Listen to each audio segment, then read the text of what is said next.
Stephen Champ McCrory recently won a $500,000 race. Yes, $500,000 race, and he won it in a 730 door car. It was the slowest car on the premises. I know, it kind of flies in the face of my Perfect Weapon series, doesn't it? Listen, I don't want to make this discussion about Champ. Champ is incredible in all facets of the game, but I think you can argue, and I would argue, that of all of the things that he's good at on and around the racetrack, I think he's probably most gifted at the finish line. My point here is that in general, there's an argument for going slow, real slow.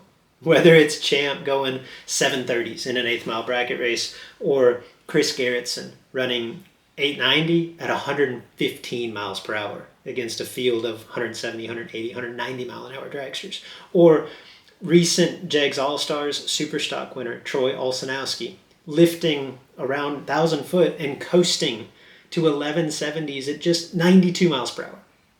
In each instance, circumstances dictate that these racers will have one of the slower cars in their class, even if they approach competition in the more quote-unquote traditional way, right? Like, I'm sure that Champ could put a combination in his Firebird and make it run 650s. Chris Gerritsen could use a traditional bottom-end throttle stop and run 890 at, 160 miles per hour.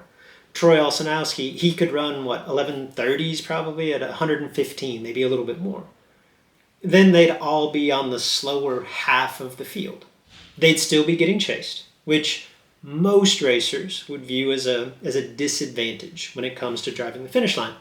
Worse yet, the average opponent in the other lane of these racers would be faster than they are, right? By 5 to 25, 30 miles per hour in most cases. And that's where most of us would say that we're the most comfortable driving the finish line, as the slightly quicker car. So as the slower car, we'd then be tasking ourselves with doing something that we are uncomfortable with, while putting our opponents very much at ease at the finish line, both in terms of game planning and execution.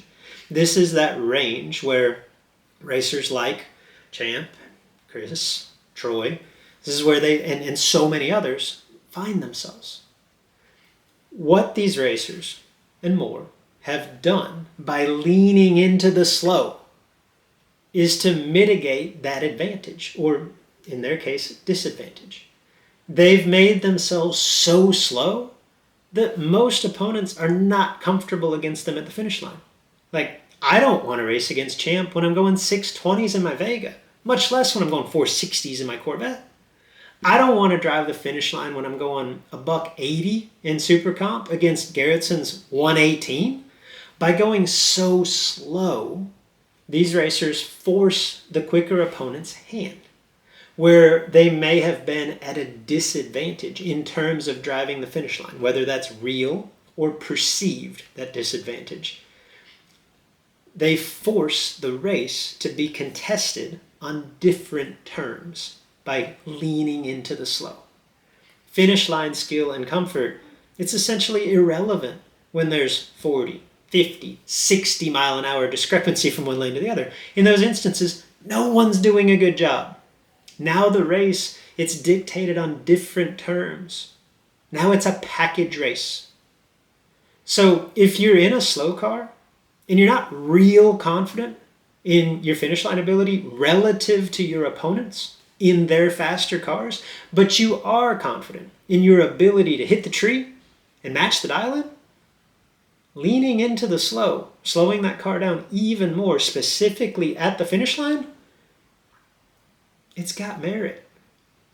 It forces your opponents to play the game where you feel like you have the advantage.